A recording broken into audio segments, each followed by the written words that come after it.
ચકચારી સાબિર કાનુગા હત્યામાં પપ્પુ ખોખર સહિત 10ને આજીવન કેદ સજા અંકલેશ્વર કોર્ટે ફટકારી છે। બનાવની વિગતો અનુસાર હાંસોટ ખાતે સાબિર કાનુગા અને સાદિક હુસેન કાનુગાના કબ્રસ્તાનમાં ફાંટીઓ પડી તે પરત આવતા હતા। તે દરમિયાન હાંસોટ આંબલી ફળિયા પાસે આવતા હનીફ ઇબ્રાહીમ ખોખર,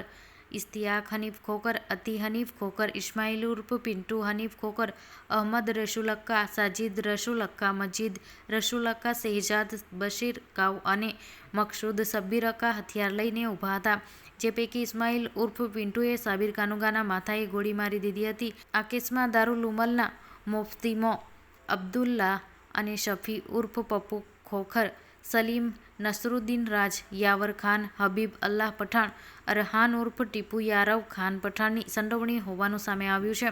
જે અંગે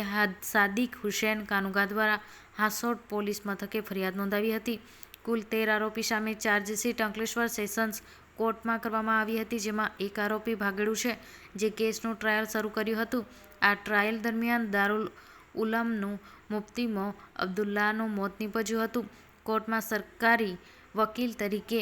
A1V ગોહિલ તેમજ દલીલો રિપ્લાય JB પંચાલે કરી હતી, જે કેસ અંકલેશ્વર મહેએડી સેશન્સ જજ SD પાંડેની કોર્ટમાં ચાલી જતા જરૂરી પુરાવા, સાક્ષી અને શાહિદોની જુબાની આ અંતે મોહમ્મદ હનીફ ઉર્ફ પાર્ટી ઇબ્રાહીમ ખોખરનો મોત,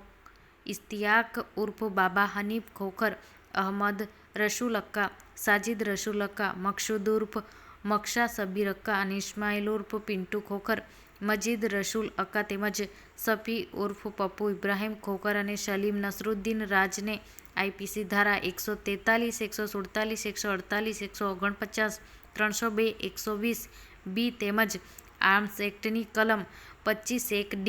અને 1A27(3)(29) કસૂરવાર ઠેરવી આજીવન કેદ અને 23,000 રૂપિયાનો દંડ ફટકાર્યો હતો, જ્યારે યાવર ખાન, હબીબ અલ્લાહ પઠાણ, અરહાન ઉર્ફ ટીપુ યારવ ખાન પઠાણ શંકના લાભ લઈ આ નિર્દોષ છોડી મૂકવાનો હુકમ કર્યો હતો। તારીખ 6/6/2017 રોજ હાંસોટ મુકામે સાબિર કાનુગાનું મર્ડર થયેલું હતું, જેની ફરિયાદ તેમના ભાઈ સાદિક હુસેને 14 આરોપીઓ વિરુદ્ધ આપેલી, જે પૈકી એક આરોપી વિદેશ ભાગી ગયેલા, બાકીના 13 આરોપી વિરુદ્ધ હાંસોટ પોલીસે ચાર્જશીટ કરેલું, જે પૈકી એક આરોપીનું ચાલુ ટ્રાયલ દરમિયાન અવસાન થયેલું। જે કેસ અંકલેશ્વરના એડિશનલ સેશન જજ શ્રી SD પાંડે સાહેબની કોર્ટમાં ચાલી જતા સદર કેસમાં 10 આરોપીઓને આજીવન કેદ કરેલી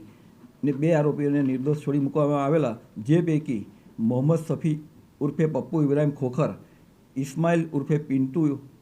ખોખર, હનીફ ખોખર અને ઇશ્તિયાક ખોખર અને વગેરે આરોપીઓને આજીવન કેદની સજા કરવામાં આવેલી અને 2 આરોપીને શંકાનો લાભ આપી છોડી મૂકેલા। જે કેસ અમો સરકાર તરફે NV ગોહિલ તથા JB પંચાલ હાજર થયેલા હતા। 6/6/2017 રોજ હાંસોટમાં મારા ભાઈ સાબિર કાનુગાનું મર્ડર થયેલું, જેમાં મેં ફરિયાદ આપેલી અને મને ન્યાય પર ભરોસો હતો અને આજે અમને ન્યાય મળી ગયો છે, એનાથી અમે ખુશ છે।